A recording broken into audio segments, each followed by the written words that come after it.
Streaming now, this is the Wood TV Live Desk. And emerging industries. Registered apprenticeships serve a talent pipeline for many of the state's industries. And through the advisement and support of the Michigan Apprenticeship Advisory Board, we are ensuring that individuals are ready and prepared to fill employers' workforce needs. The Grand Rapids community is home to many of the state's critical partners, some of which have joined us today to celebrate the impending announcement.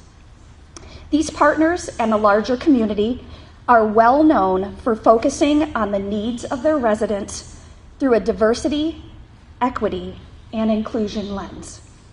The Michigan Department of Labor and Economic Opportunity believes firmly in ensuring equity and access for all.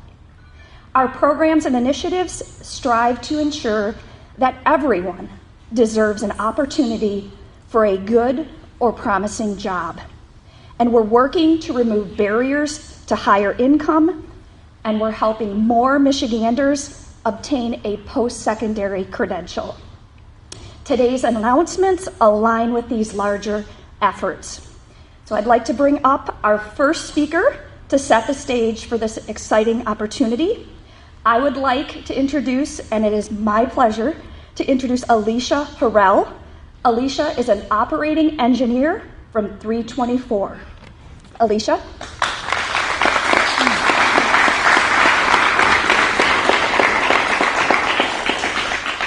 Thank you.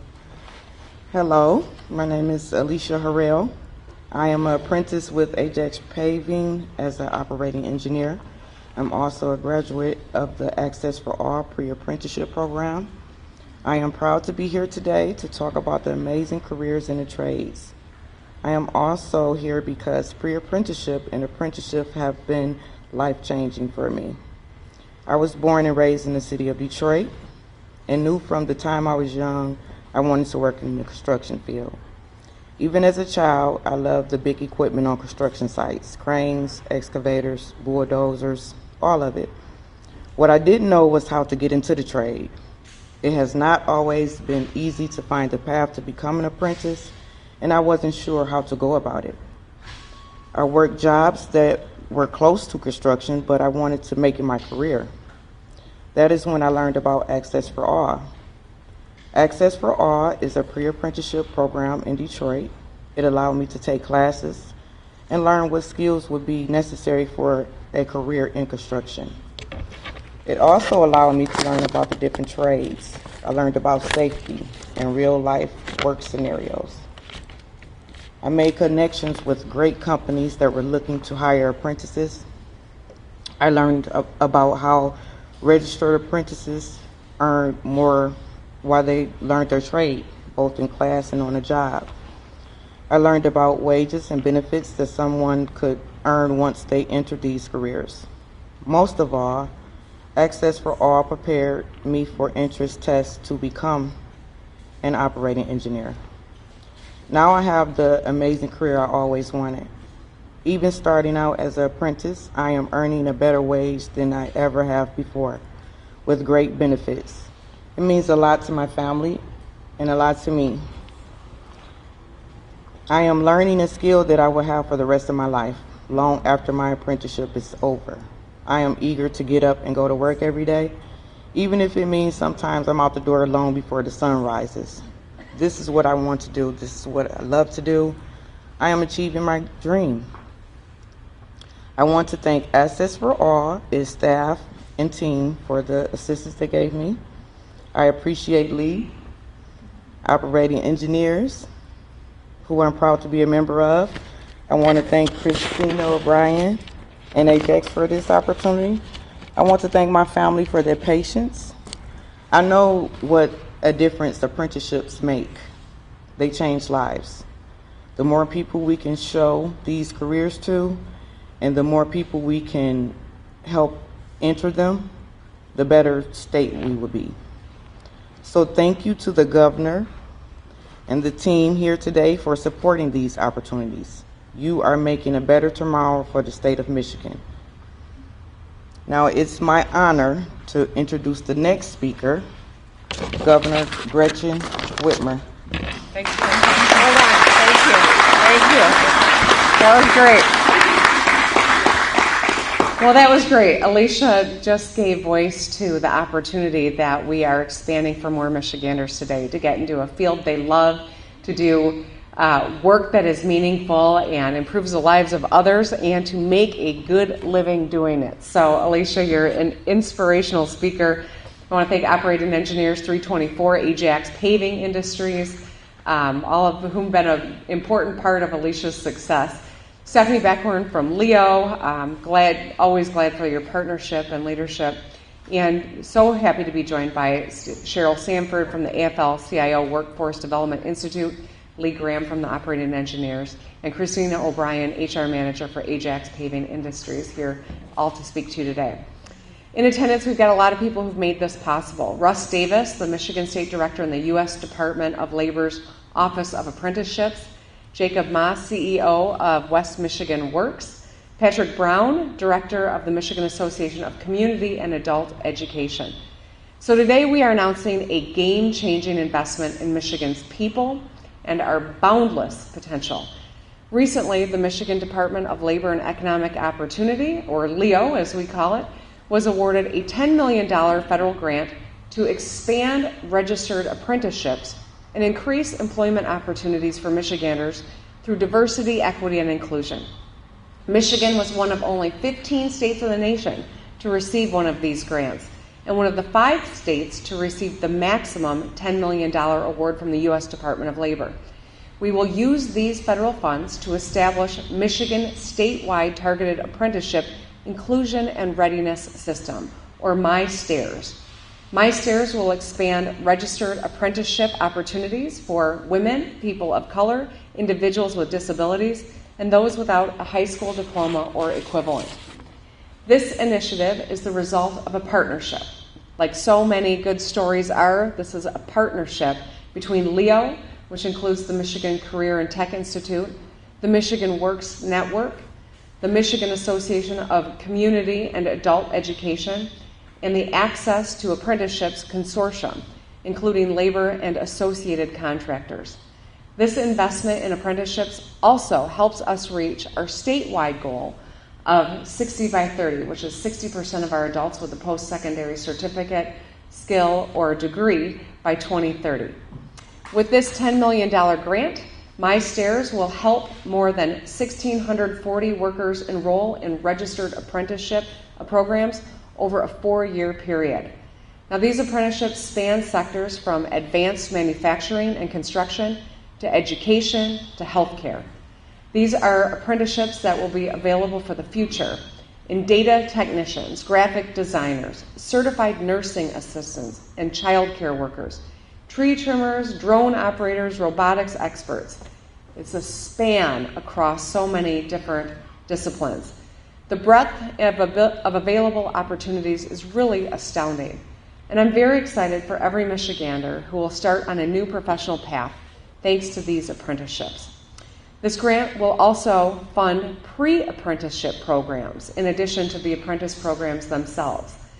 These pre-apprentice programs bring in Michiganders who would otherwise miss out on applying for apprenticeships or staying in their programs for any number of reasons. So this is more outreach to pull people in. They bring more folks in and help them with readiness and keep them on track to emerge from their apprenticeships with a robust set of skills and a clear path to a good-paying, high-skilled job. I'm also proud of the program's emphasis on diversity, equity, and inclusion. It focuses on recruiting Michiganders who are underrepresented in apprenticeships currently, women, people of color, and differently abled people.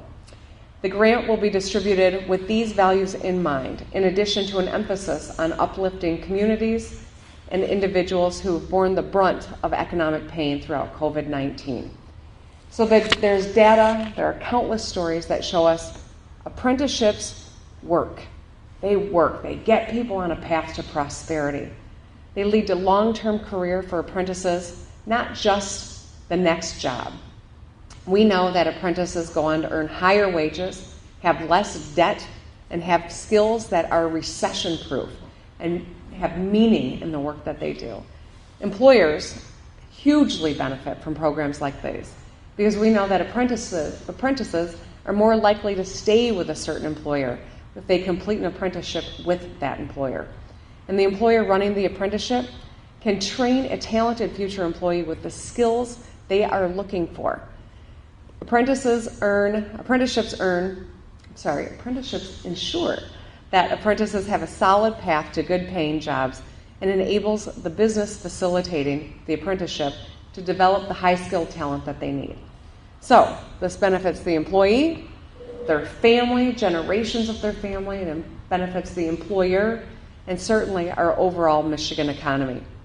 Today's investment in apprenticeships will also help us continue the Michigan economic jumpstart.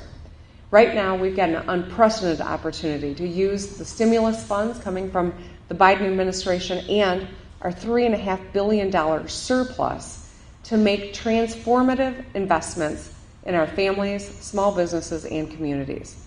Last month, we introduced our Economic Jumpstart Plan, which invests $1.5 billion, $1.4 billion to be exact, in the child care industry to make 150,000 more kids eligible for low or no cost child care.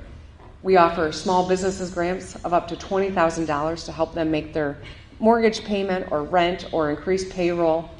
And I've also proposed that we use $100 million, which is a fraction of the federal stimulus, to fully fund the Futures for Frontliners so that we can acknowledge the incredible sacrifice the people who stayed on the front line of this pandemic made on all of our behalf and help them enhance their skill sets. On Tuesday, in Kentwood, I signed a historic bipartisan education budget which made a $17 billion investment in the education of our kids and closed the equity gap that has plagued Michigan schools for longer than any of us can remember. So we are making great strides, and we all should be proud of that.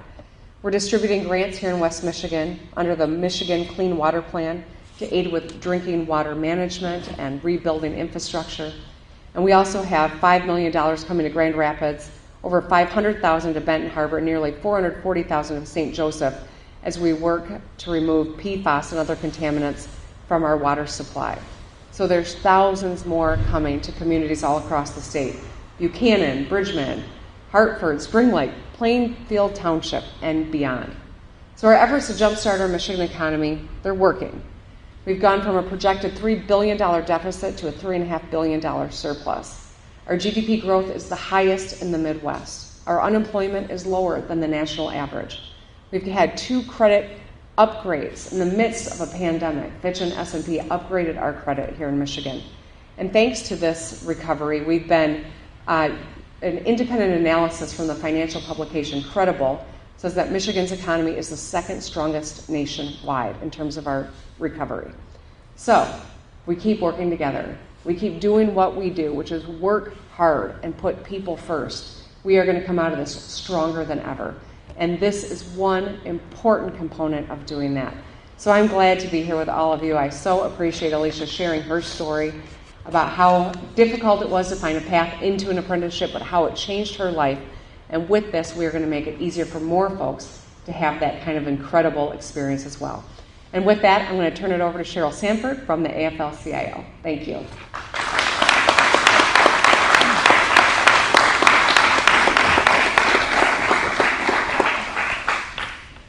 Good morning. They didn't tell me I was going to have to follow the governor and Alicia, so I'll do my very best. On behalf of the Michigan Workforce Development Institute and the Michigan AFL, we are very pleased to be a partner in the MiSTAIRS initiative to help increase access to apprenticeships for underrepresented populations. WDI also represents the Access to Apprenticeship Collaborative, which is another funding initiative through the state of Michigan to help expand registered apprenticeships. And that collaborative includes over 30 partners, building trades, our Michigan Works partners, community-based organizations, faith-based organizations, all committed to increasing access to apprenticeships for the communities that we serve. Over the last 7 years, WDI has worked in partnership with the building trades to develop the Access for All program, and Alicia is a proud graduate of that program. We've worked in Detroit, Kalamazoo, and Battle Creek. And again, the focus has been increasing access to apprenticeships for females, people of color, veterans, people with disabilities, youth. And I think we've made a truly impactful difference. And again, with support from the state, we will be expanding the Access for All apprenticeship here in Grand Rapids, in Muskegon, Jackson, and Saginaw this year. So we're really proud of our partnership with the building trades, with all of our workforce development partners, and the opportunity to make a difference in the lives of our graduates, such as Alicia, and the 350 other individuals that we've trained over the last few years. So with that, I'd like to introduce one of our longtime partners. He's been with the program since the very beginning and has really been instrumental in helping us build the relationship with the building trades and bring everyone together. Lee Graham is the chair of the Michigan Apprenticeship Steering Committee, and he's also the executive director of Labor Management Education Committee for Operating Engineers 324.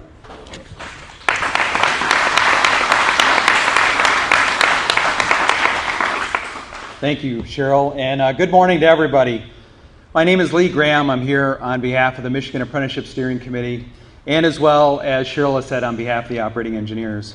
Both organizations are proud to be partners in this impressive group of educators, employers, trade organizations, nonprofits, and government. We are united to implement the Michigan statewide targeted apprenticeship inclusion and readiness systems, which you heard earlier today, the MiSTAIRS. This statewide program will expand opportunities for registered apprenticeships for everyone, especially women, people of color, and people with disabilities. And it supports the governor's vision to improve the quality of life, the income level of all Michigan residents by increasing access to education and training opportunities and credentials that lead to high skill, high career opportunities. Together with our industry partners, we train thousands of Michigan workers every year to be the safest, the most productive workforce for our employers who are hiring today. By building the workforce of tomorrow, we are building sustainable careers that will support families while rebuilding the infrastructure and advanced manufacturing base of this great state. We know that the Department of Labor, Office of Apprenticeship, and pre-apprenticeship programs like the Access for All program, and as Cheryl had said to you earlier, the pre-apprenticeships like the ones that are getting ready to start that are access to apprenticeship. We call those the gold standard. Guaranteeing future success, this grant and the expansion it will support will allow us to provide these apprenticeships to more people than ever before and help them find success in careers that they love and they will thrive in. We thank the Department of Labor, the Governor, Leo, and our many partners for this investment in the future of our state. And at this time, it is my pleasure to welcome up Christine O'Brien with Ajax Paving Industries. That's been a huge part of our success.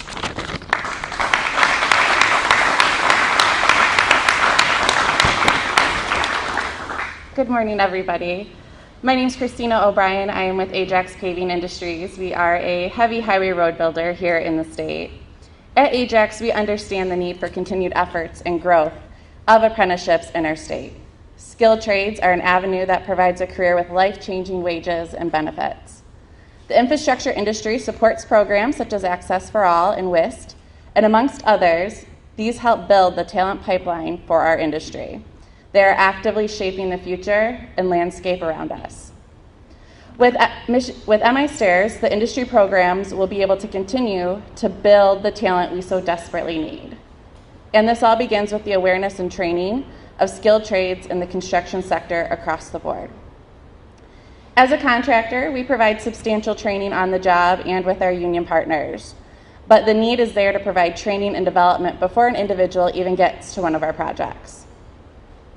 This grant will support this talent expansion of the industry, grow the training facilities and programs for apprenticeships, and provide talent in real time to meet the level of labor demand that we are all facing. We want to show the communities and people of this great state that even during a pandemic, our industry was able to maintain and move forward. During this time, employees in our sector were able to continue to earn a paycheck and maintain their benefits for themselves and their families at home. We are in the industry of rebuilding our state, and we want to help the residents of Michigan rebuild themselves. We're excited to be a partner of this program and to continue to grow our infrastructure industry. We'd like to thank our governor, the Department of Labor, Leo, all of our partners, and all of those that have joined us this morning. We want everyone to have a great day, stay safe out there, and I'll now turn it over to the governor for some questions. Thank you. Thank you. Well done.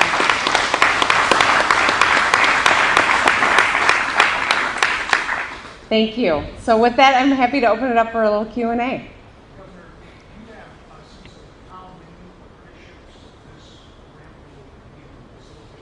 The number that we're looking at is 1,460, I think was what was the, let me double check my notes. I know that I said it, Rick, but I think it was roughly 1,500. And we're clearly hoping to expand that. This is a grant. I think this will show that this kind of outreach, that this kind of focus, this partnership works, and we can learn from and hopefully expand on that. Eric? You spoke about robotics a bit in there. With emerging technologies, when people are trying to fit into this frame, will there be an emphasis put on maybe newer technologies and skills in emerging industries compared to maybe traditional? Stephanie, you want to come up and take that one? Yep, certainly we are. Innovation 4.0, as we're moving from one technology to the other with the emerging industries, absolutely. And as our presenter said today, it's not only the apprenticeship itself, but it's that pathway in and that pre-apprenticeship to take skills maybe that are becoming obsolete and get them into those new and emerging technologies. Yeah.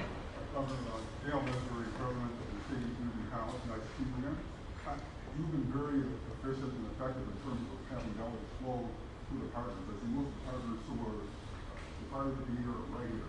So when should we expect to see additional information about this program in terms of how we move it forward? How soon are we going to have the information about next steps? I would say in the next couple months. If I can plug a website. Come on, Stephanie. Everything apprenticeship, it talks about our advisory board. There's a fantastic dashboard. Please go to michigan.gov/apprenticeship, and that will give you a lot of information. At the end of the screen, please register for updates. As we put out additional information about these funds and our other grants, that is the best way. Get on our newsletter and become aware. All right. Yes?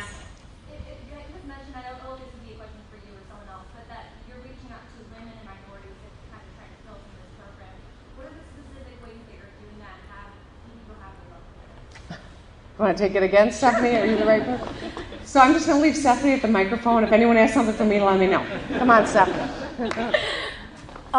Absolutely. Women in skilled trades, raise your hand. That's one of our groups specifically targeted. I think as Lee mentioned, and maybe even Cheryl, community-based groups, faith-based groups, those are all of our key partners. This is truly a partnership, but looking out for those individuals. We mentioned McKay, the Association of Adult Ed. That's how we're getting into those individuals too, whether it be women or even individuals that lack the high school diploma or equivalency. It's all about partnerships and tapping into our partners. Okay, sure, I'm still here. This will be off topic, but we talked about this on Tuesday. You signed education bill, you were very pleased with it, and you talked about the sustainability of that. But this year's budget, for getting all of the federal money, has a $3.5 billion surplus that wasn't expected. That's about a $7 billion swing from the original forecast. Are you confident that money is going to be there ongoing? Because that's a pretty big swing. It is. It's a huge swing. I mean, a year ago, the projections were that we would have a $3 billion deficit. In fact, we have a $3.5 billion surplus. Some of that is because we've gotten such great help from the federal government. Some of that is because we've managed through this crisis. You know, when we get our credit rating upgraded, I know that's not like the most exciting, newsworthy thing, but it means that the value of the dollar that we spend is worth more, that we can get more done. It's just like our personal credit ratings. And so smart management, getting vaccines deployed, all of these things have inured to the strength of the position that we're in now. As we negotiated with the legislature, we were informed by all the economic projections that tell us that we are have some confidence as we make this investment that we're going to be able to sustain it in the long term.